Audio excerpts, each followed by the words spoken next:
I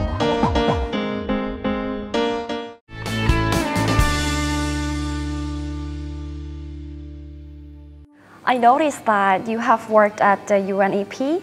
Could you tell me the cases of successful enterprises or nations those are suitable for 2017 MIECF?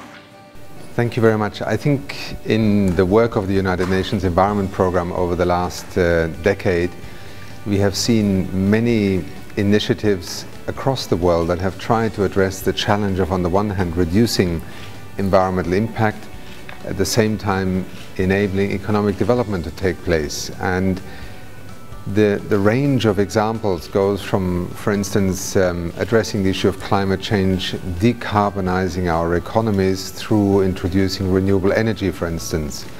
And if you look to countries such as Denmark, Portugal, Germany, in Europe, for instance, they are now producing 30 to 40% or more of their electricity with renewables, and they have achieved this switch in just 10 to 15 years. We have seen China become not only domestically a major producer of renewable energy technology, but also on the global marketplace, exporting and therefore enabling many countries across the world to now be able to invest in renewable energy infrastructure. So we see in Africa countries like Kenya, Morocco, Ethiopia, Ghana, South Africa, just to mention a few, embarking on a major expansion of renewable energy. So this is one sector, I think, that you can also trace in other parts of the world. India now is investing very heavily in renewables, as are countries in Latin America, leading amongst them countries such as Nicaragua, for instance. But then there is also the question of how do we take advantage of other technological options, transport, vehicles.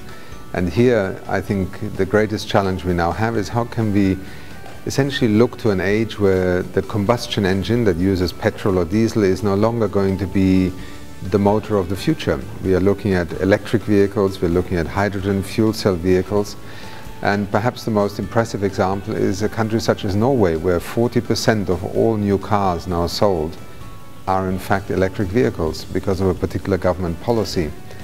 So I think there are many countries that in one area or another are already leading on the green economy, but our challenge is to make the economy as a whole transition, and I think there is no country that can claim to have achieved that yet.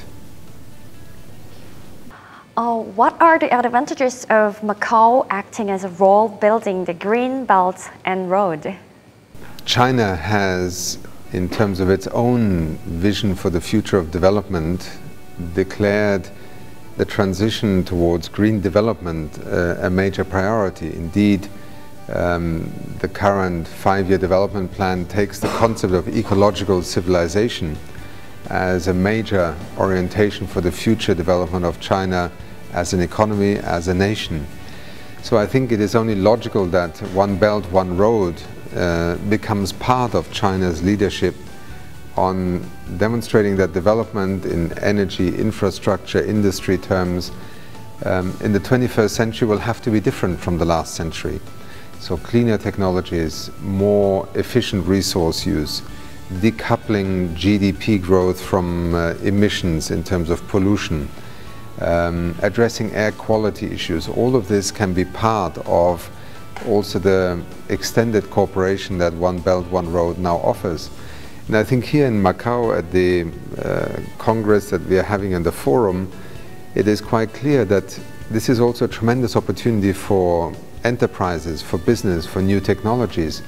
If you go through the exhibition hall here, you can see how many businesses are today beginning to create jobs and actually developing new markets in the recycling sector, in the waste management sector, but also buildings management, the tourism industry. And let us not forget the financial sector.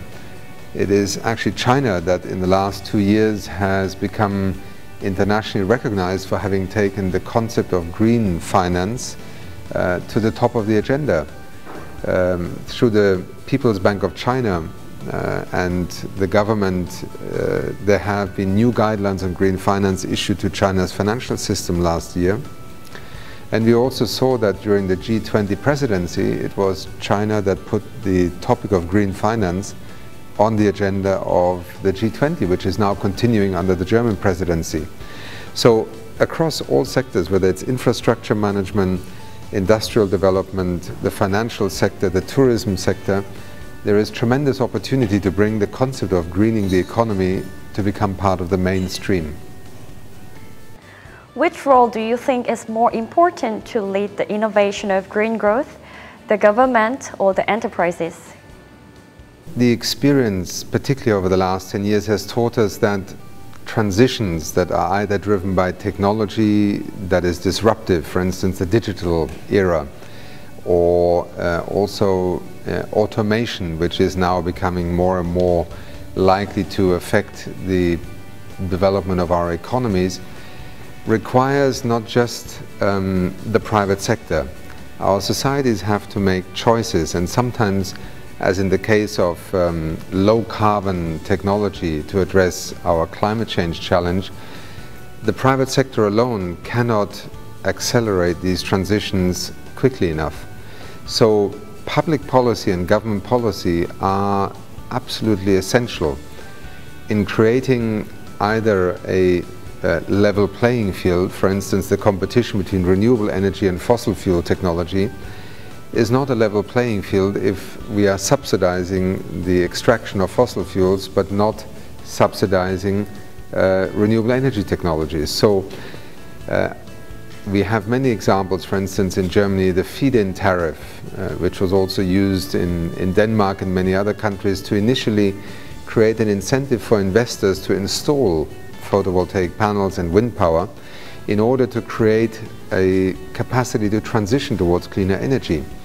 In the meantime, we have seen that governments around the world are using auction systems. So utilities will call for an auction and for bidders, and the price is dropping remarkably quickly. In the United Arab Emirates, in Brazil, in South Africa, we see a fraction of the cost per kilowatt hour now being offered by private investors who are being invited to tender. So government has to set the framework and the right policy environment. Once that is in place, then indeed it is the private sector with its entrepreneurial energy and also technology and R&D capacity that can absolutely move into this. And the reason why I think we do need government to provide the right framework is that, you know, at the end of the day, our markets should also be an expression of societal choices. Just because you can make the profit with something that causes cancer does not mean that we want to have that market to be unlicensed. The same thing is true with low carbon technologies. You know, lighting technology in terms of efficient lighting and LED technology was not invented only 2 years ago. It was in the drawers of many inventors and businesses decades ago. But it was only when the price of electricity began to make efficient lighting also attractive to the private sector that these technologies now are very much part of our lives. So today we can sit in a room like this and have the same amount of light for 1/10 of the electricity that is required. Now, that is the product of both smart regulation and entrepreneurial and private sector dynamics. The same will happen in the field of transport. We have to look at the future of transportation and mobility in a way that allows us to both look at new technologies in order to reduce fossil fuel use, and at the same time we also have to address the fact that we are too many people with too many cars. So we spend more time in traffic jams than actually moving in most cities of the world. So can we come up with new transport concepts, new transport technologies? And again here, if you look at the countries that are being most successful right now, are countries such as Norway, which have introduced a positive policy to encourage their consumers to buy electric vehicles, less pollution, better mobility, and therefore less cost to society. So in Norway last year, 40% of all new cars sold were electric vehicles. In other countries they're less than 2%. It's a good example of how public policy can encourage and accelerate new markets to emerge.